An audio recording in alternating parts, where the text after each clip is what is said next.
My mother-in-law completely slanders me and goes for the nuclear option, and this is what happened. So my husband is military and getting ready to deploy. We got an offer from his mom to take care of our dog while he was deployed so I could still work and not have to worry about the dog being alone, as he was only 3 months old at that time. We thanked her and told her the dates he was going to be gone, which was early November to beginning of January. We told her she didn't have to do this, but we were extremely thankful. My mother-in-law is doing ketamine treatments for a major depressive disorder, anxiety, and bipolar, and isn't supposed to be traveling for several days afterwards. She took it upon herself to leave immediately after one. She insisted on coming down 6 weeks early, even though we told her we could bring the doctor her. She told us no, she needed the trip. We say okay, and she starts driving. She lives 4 states away. She gets here and immediately starts criticizing us. One of my best friends is a veterinarian and has been training dogs for most of her adult life, so I go to her for advice where my own knowledge fails. The first day my mother-in-law was here, she brought a self-feeder and a waterer, both the extra-large 4-gallon ones. She bought him a giant Kong toy that was bigger than his head and filled it with peanut butter, something we told her we weren't giving him yet since both his parents are allergic. He chipped a tooth on that toy because it's rated for adult aggressive breeds, not baby huskies. She said she bought him all that stuff because the dog girl at Petco recommended it for him. Both bowls are bigger than him. An adult human doesn't need 4 gallons a day, and a puppy will just eat and drink until they're sick. They normally don't know any better.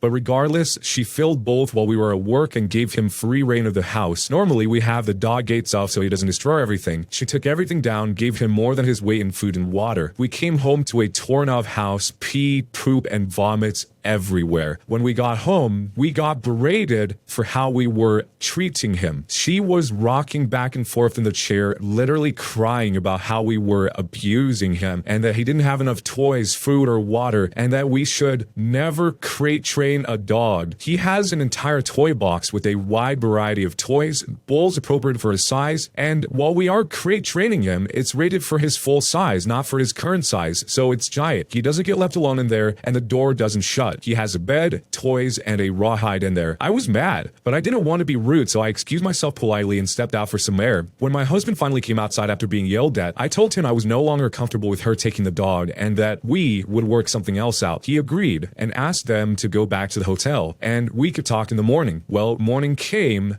We went out for breakfast and a walk in the park. While we were sitting eating breakfast, his mom brought up his dad's career. My husband tried to include me in the conversation, but I mentioned that I don't really know enough to contribute. Bless him, he tried to change the subject to include me, but my mother-in-law kept changing it back, and we were both clearly uncomfortable. We weren't that far from home, so I told him I was going to walk back so he could spend time with his mom. I texted him on my way back to ask if that was okay, or if he wanted me back, because I didn't want to be rude, but he never answered. He doesn't check his phone while he's with his mom because she gets furious if he's focused on anything other than her while they're talking. She had her phone out the entire time. They eventually said goodbye, and before he got home, a 3-minute drive from the park, he got a text from his mom calling me all sorts of things. I don't have a picture of that one, but I'm sure he would let me get one when he gets home from work. She told him that I was insecure for taking time away from them when they came all the way up here, called me a bee, a spoiled brat, and all sorts of other things. So of course, he showed me in text because he's a good partner. I was hurt and angry, and I texted her a long response. She didn't respond to me. She called my husband saying she didn't realize and half apologized. I didn't mean to be hurtful. I'm sorry she was upset by my concern. I accepted it for the sake of sanity and moved on. She told us she didn't want to take the dog anymore anyway, but would pay for boarding and just wanted to have a good visit now. We told her she didn't have to pay for anything, that we would find someone, but agreed to the good day. We went out, spent the day together, had lunch, and had fun. I thought that was that, and it was all water under the bridge at that point, but I guess that's where she started hating me. My husband has always just sat and let her yell at him, so me saying, I'm sorry, I need to excuse myself to get some air, really set her off, but I digress. A couple of weeks ago, my husband got word that he was going to be transferred to a new station soon, and he excitedly told my mother-in-law about it. She wasn't super thrilled, but we brushed it off as concern about the move and distance since it's further away than he's ever been stationed. A few days later, I sent her some pictures of my husband's new haircut because she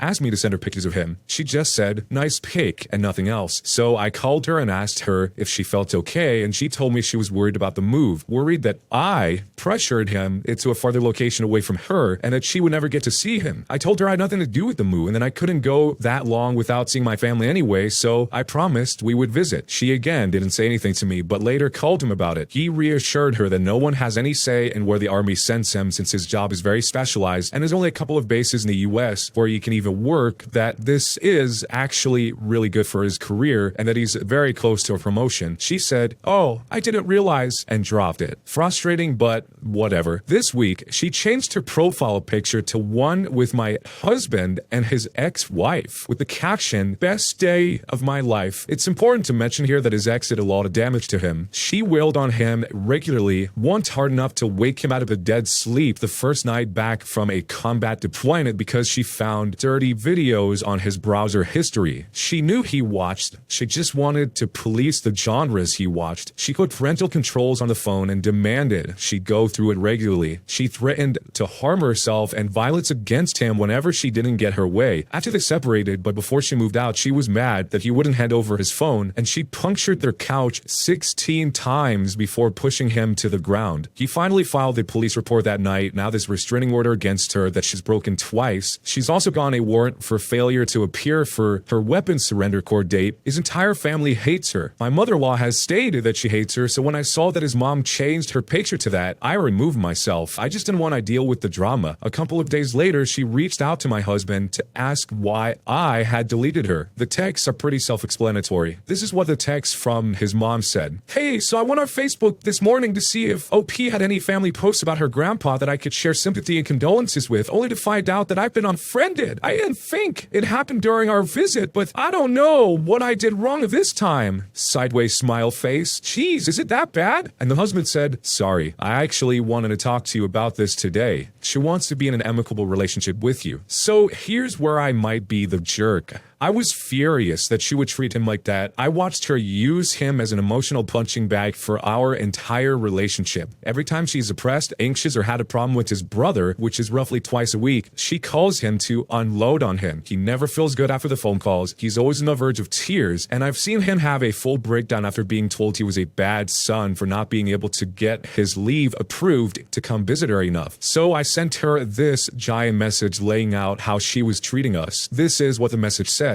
"The way you behave towards your own son is almost incomprehensible. He was trying to speak up for himself for once in his life and you treated him like trash. You are incredibly selfish, mean-hearted person, and my husband doesn't deserve anything you've done to him. You are so self-absorbed that you don't even realize the anxiety and depression that you've directly caused him. He loves incredibly hard, and he's been so heartbroken over how you've been acting. No child should have to be the emotional support for their parent, but I watched him do it for you multiple times and it hurts me deeply to see him cry over you. But it doesn't even seem like you care. The drive that you made does not justify how you've treated us both while you were here, and I've had a hard road too. I've made mistakes like anyone, but I sure as heck don't use it as justification to treat my own family as a punching bag. I am amazed that my husband turned out to be such a saint considering what you put him through. But don't worry, I'll pick up the slack where you failed. I'll console him when he cries over you. When he's in a panic attack over what you've said to him, when he has nightmares from the stress, I'll be there for him. I'm sorry you couldn't grow up to simply apologize for her behavior. Maybe someday you'll see the immense damage you've caused and reach out to reconcile. But until then, you're a stranger. Goodbye." So there was no response to this text at all. Then his brother texted him an unholy nightmare of a rant about it, and my husband's response to it was incredibly calm considering what we both wanted to say. So the brother texted and said,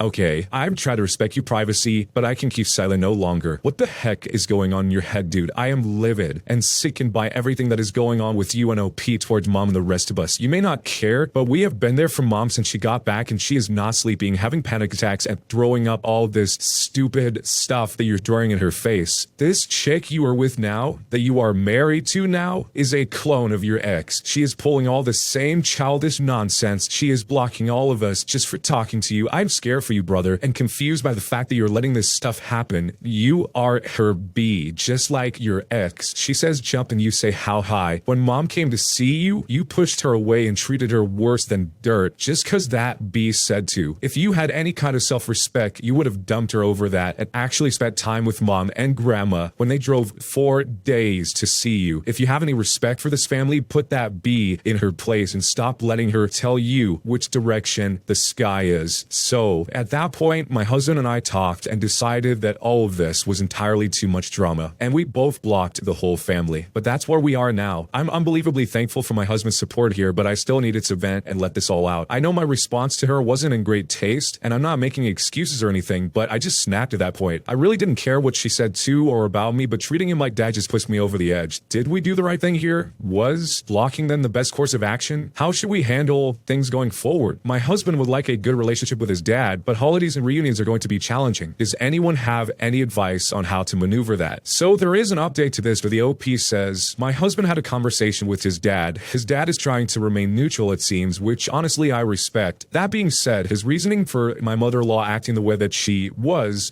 that she's chemically imbalanced and can't always control her emotions. My father-in-law wants my husband to unblock his mother and have a conversation with her to try and work things out. He told my husband that she's taking him blocking her pretty hard, blaming herself for everything that happened. This last week, I've been overrun with nightmares about a narcissistic ex of mine. It took so much fighting to get him out of my life for good, and so many of the same earmarks are here now. I'm so scared what she's going to do if my husband ends up reaching out to her. He's on the fence about it right now because he's also sick of her acting this way. He doesn't know if he wants a relationship with her at all anymore. Now, this feels a little unfair to me, but am I just being overly insensitive here? She does have a lot of mental health issues, but does that mean I have to just take everything she has to say lying down? If my husband does reach out, should I keep her blocked? My husband ended up texting his dad last night, laying it out all on the table for him. Then we woke up this morning to a response from my father-in-law. In the response, he said to my husband that he is a part of her treatment, that he needs to reconcile for her treatments to work, and that mother-in-law might attempt to unlive herself and needs a stress-free environment. Guys, I'm about to be absolutely unhinged. Father-in-law is literally begging us to take her nonsense, and I'm terrified that my husband is going to crack. My mother-in-law wasn't always this bad, and he wants to go back to the days of her being supportive. As of right now, he's sticking to no contact. Originally, I thought father-in-law was neutral, but while mother-in-law/brother-in-law were calling me crazy, a B, a clone of the abusive ex, and unstable for standing up for myself and my husband, father-in-law is remaining calm. I mistook this for neutrality. So in the next update, the OP says, I thought we were done. I thought we had made it clear what needed to happen before contact was made. I thought father-in-law, though equally as manipulative, had at least understood. But my husband got a text yesterday morning asking if father-in-law was still allowed to talk to him. Followed it up with, and assuming yes, I'd like to try and sort out what it would take to get you to talk to your mom. As if he hadn't been crystal clear in his last text. The one glimmer of hope that he gave us was saying that my husband could set ground rules if he wanted. He said that mother-in-law's latest treatment went well and that she's doing better. The last text we got from her was 19 days ago. So sorry if I don't believe that she's completely flipped her life around. My husband has her blocked on Facebook and I'm not friends with her. But some mutual friends are telling us about the whole woe was me guilt-trippy posts she's been making as recently as Wednesday. Well, before yesterday, my husband wanted to hold on to that glimmer of hope that his mother was going to get better and that things between them could be reconciled. He responded with a long text, basically saying that while he hopes father-in-law is right and her treatments are working, he's just not ready to accept the risk of that behavior in his life again. He doesn't want to welcome that toxicity into our marriage. He told father-in-law that the very first step towards any healing or reconciliation would be a genuine apology to me. He told father-in-law that right now he still feels like breaking the no contact would be sending a message that he can be guilted into forgiving her and all of her name-calling and general hostility. That went over about as well as you would expect. Here's the quote, "Not trying to guilt you into anything. I'm asking a question in an attempt to reconnect as a family." I'm a bit confused too, as it seems like you're not saying that your mom is a beast. When did you put her into that category? Friends, I was furious. He told my husband that he could say ground rules for contact, then didn't like that the only thing my husband asked of her. I've been so worried my husband was going to let them back into our lives, but he really let his spine shine through when he responded, and I love him so much more for it. He set it out straight for father-in-law, told him that he's really hurt over everything mother-in-law has told, called out her toxic behavior, called out father-in-law and his unwillingness to agree to the only thing that my husband has asked for, then told him in no uncertain terms that he was done. He blocked father-in-law and brother-in-law on social media, then blocked all three of them through his phone carrier. We had a long talk about it last night and agreed this was the end and a hope there was still of having contact again. So what should I do in this situation, and am I the jerk? It seems like the way the family is set up here, there's never really going to be permanent severing off of the family, which is maybe why things keep going in circles. I mean, and they sort of halfway apologize to say, hey, it's not going to be that way, but then immediately fail to acknowledge what has actually happened prior to that. Like, for example, the father-in-law being surprised of what they think about the mother-in-law. I mean, what do they think they were arguing about this entire time? It's almost like as soon as she gets an ailment or something is going on with her, he disregards all the other aspects of it. So it's understandably incredibly frustrating from the perspective of the OP. But this is a very tangled thread. Let me know what you would do if you're in this situation down below, and jerk or not a jerk, and why.